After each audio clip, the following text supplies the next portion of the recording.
Okay friend, welcome back to my channel. Today our topic was human resource. थोड़ा सा intro कर लेते हैं। जैसा कि मैंने पिछले क्लास में पढ़ा था कि डिमांड ज़्यादा होगा, सप्लाई कम होगा तो प्राइस हाइक करेगा। उसके बाद हमने पढ़ा था, उसके बाद हमने डिस्कस किया था कि अगर मान लो डिमांड कम है, प्राइस सप्लाई ज़्यादा है तो प्राइस क्या करेगा, कम होगा। ये हमने पढ़ा था। उसके बाद our topic was human resource. सबसे पहले ह्यूमन क्या होता है? ह्यूमन एक इंसान होता है, जैसा कि हमको मुझे पता होगा। हम लोग इंसान है, मैं तो आपको पढ़ा रहा हूँ तो मैं एक इंसान ही हूँ। रिसोर्स का मतलब क्या होता है? रिसोर्स बचपन में पढ़ते आए हैं कि रिसोर्स का मतलब anything that satisfy our needs, उसी को क्या बोलते हैं? रिसोर्स बोलते हैं। यानी एक ऐसी चीज़ जो हमारी नीड्स को क्या करे, सेटिस्फाई करे, उसी को हम क्या बोलते हैं? रिसोर्स बोलते हैं। क्या बोलते हैं? रिसोर्स बोलते हैं। यानी ऐसी चीज़ जो हमारे नीड्स को सेटिस्फाई करे। अब जैसे ह्यूमन रिसोर्स का मतलब क्या है कि ह्यूमन भी एक नीड्स को सेटिस्फाई करता है। मेरे नीड्स को सेटिस्फाई कर रहा है, गवर्नमेंट के नीड्स को सेटिस्फाई कर रहा है। तो सिंपल सा क्या है ह्यूमन रिसोर्स का मतलब? ह्यूमन जो है एक देश के लिए, एक कंट्री के लिए रिसोर्स है, एक कोई लोड नहीं है। तुम्हें अगर पढ़े होगे कि इंडिया का पॉपुलेशन, मोदी जी चिल्लाते हैं 1.25 करोड़ देशवासी हो। इंडिया सेकंड पोजीशन में पॉपुलेशन को, चाइना को भी ओवरटेक करने वाला है। मतलब जितना, मैं एक एग्जांपल, एक जोक मारूं तो जितना ऑस्ट्रेलिया का पॉपुलेशन उतना यूपी तो हर साल फ्रेश पैदा करता है। ऑस्ट्रेलिया एक फ्रेश पैदा होता है यूपी में जितना ऑस्ट्रेलिया का पॉपुलेशन है। तो तुम समझ सकते हो कितना ज़्यादा पॉपुलेशन है देश का। एक चीज़ ध्यान देना, जो पॉपुलेशन होता है ना, that is asset for country. Population क्या है? एक कंट्री के लिए एसेट है। ठीक है। कोई एसेट का मतलब क्या होता है? प्रॉपर्टी है, या कह सकते हो एक अच्छी चीज़ है जो आगे करके, आगे जाके एक अच्छी, मतलब एक ज़्यादा इनकम देगा। उसी को बोलते हैं population is a asset not a load on the country. किसी भी कंट्री पे जो पॉपुलेशन है वो लोड नहीं है, वो एक एसेट है, वो एक ऐसा रिसोर्स है जो आगे जाके डबल देगा। आगे जाके क्या करेगा? डबल देगा अगर हम उस पर जैसा इन्वेस्टमेंट करते हैं। जैसे अगर मान लो कोई लड़का है, मैं एग्जांपल के तौर पे समझाऊँ, अगर उसके पेरेंट अगर उसको पढ़ाएंगे तो क्या होगा? अगर कोई लड़का, अगर उसके पेरेंट उसको पढ़ाएंगे तो आगे जाके क्या करेगा? जितना पैसा पढ़ाने में लेगा उतना वो कमा के देगा। सिंपल सी बात है। तो हमने क्या किया? इन्वेस्ट किया। किस पे इन्वेस्ट किया है? ह्यूमन पे। अब ह्यूमन उसका लड़का है तो हमने ह्यूमन पे पैसा क्या किया? इन्वेस्ट किया। उसके बदले मुझे क्या मिलेगा? डबल पैसा मिलेगा। यानी जब मैं पैसा एक्सपेंड करूँगा, या मैं जब अपने लड़के के या पॉपुलेशन पे जब भी कुछ मैं करूँगा, तो डेफिनेटली वहाँ पे क्या होगा? एक मुझे एसेट जनरेट होगा जो कि आगे मुझे काम देगा इन द फ्यूचर। तो आज के लिए इतना ही। नेक्स्ट क्लास में मैं डिस्कस करूँगा क्या होता है। मैं इसी क्लास में डिस्कस कर देता हूँ कि अगर तुमको पता होगा कि गवर्नमेंट जैसे कोई स्कीम, जैसे पॉपुलेशन, जैसे मान लो कोई स्कीम लाती है, ठीक है, स्कीम लाती है, रोजगार योजना, ये योजना, बहुत सारी ढेर सारी स्कीम लाती है।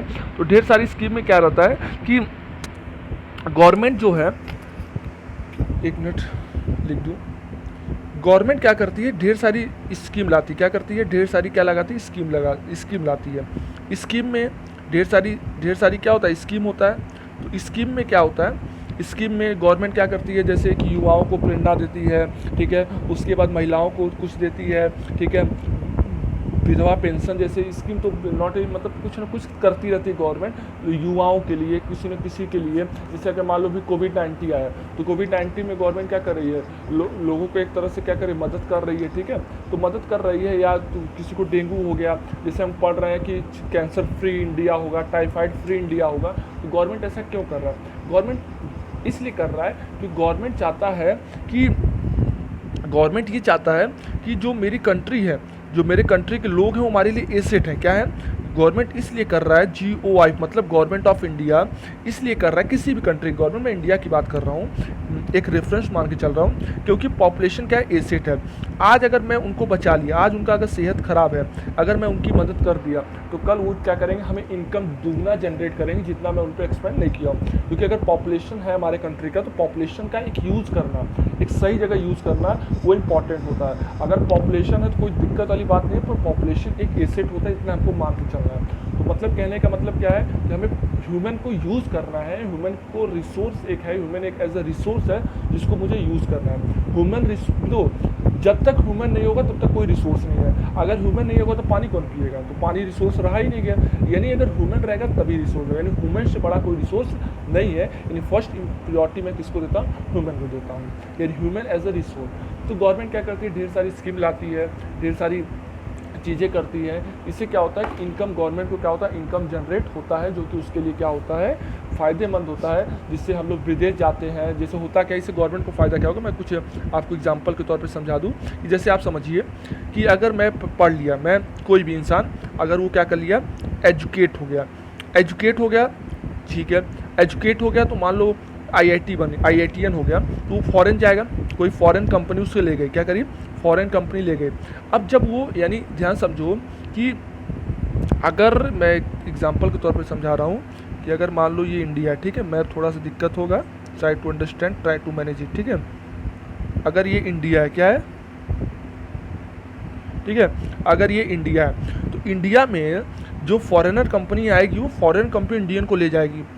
अच्छा, इंडियन को जब ले जाएगी तो आप दिमाग से सोच के बताइए, थोड़ा हिचकिचाइए मत, दिमाग से आप सोच के बताइए कि जब वो फॉरेनर जो जो फॉरेन कंपनी जो इंडियन को ले जाएगी तो वहाँ पे उनकी सैलरी देगी, और सैलरी किस में देगी जनाब, डॉलर में देगी, सैलरी देगी डॉलर में। अच्छा, डॉलर में, अब वो इंडिया में डॉलर लेके क्या आएंगे, तो डॉलर हमारे लिए कुछ नहीं है। देखो, डॉलर अगर लेके किसी दुकान पे जाएंगे तो कहेगा बाबा नहीं, डॉलर नहीं चाहिए हमको, क्या चाहिए, गांधी जी का फोटो चाहिए। पीके देखो ना, पीके में क्या होता है, वो गांधी जी का फोटो लेके घूमते, लेकिन ऐसा नहीं है, मतलब एक ऐसा नोट चाहिए जिसमें गांधी जी का फोटो हो। तो हम क्या करेंगे, हम ये पैसा लेके जाएंगे, कहाँ लेके जाएंगे, रिजर्व बैंक ऑफ इंडिया, कहाँ लेके जाएंगे, आरबीआई के पास। आरबीआई क्या करेगा, आरबीआई तुम्हारा इसको रखेगा, इसको एक्सचेंज करके हमको क्या देगा, रुपीस देगा। इससे फ़ायदा क्या होगा, इससे आरबीआई का कलेक्शन बढ़ेगा, यानी आरबीआई का जो डॉलर है, जो आरबीआई का जो डॉलर कलेक्शन है, यानी मैं फिर से ले सकता हूँ एक पेज, वहाँ पे जो आरबीआई का जो डॉलर कलेक्शन है, आरबीआई का जो डब्बा है, वो डॉलर का डब्बा क्या होगा, बढ़ेगा। अगर ज़्यादा लोग जाएंगे तो डब्बा बढ़ेगा, जाहिर सी बात है, और जब डब्बा बढ़ेगा तो बाहर की चीज़ें क्या कर सकते हैं, बाहर की चीज़ें मंगा सकते हैं, अच्छी अच्छी चीज़ कर सकते हैं, इन्वेस्टमेंट कर सकते हैं। ये सब चीज़ें होती हैं जिससे मुझे बाहर से लोन नहीं लेना पड़ेगा, सब कुछ हो सकता है। बाहर जो ट्रेड करना है मुझे डॉलर में करना है, बाहर तो इंडिया के बाहर तो गांधी जी नहीं चलेंगे, वो डॉलर चलेगा। तो अगर हमारे पास डॉलर रहेगा, हमारे पास जब फंड कलेक्ट रहेगा डॉलर में, जब आरबीआई पैसा रखे रहेगा, तो उससे क्या होगा, डेफिनेटली हमारे लिए क्या होगा, एक इम्पॉर्टेंट रोल प्ले करेगा, जिससे क्या होगा कि हम ट्रेड आसानी से कर सकते हैं, हमें आईएमएफ से लोन लेने की ज़रूरत नहीं पड़ेगी, मुझे वर्ल्ड बैंक से नहीं लेना पड़ेगा। डेफिनेटली मुझे क्या होगा, एक अच्छी चीज़ होगी जो कि मुझे इम्पॉर्टेंट रोल प्ले करता है।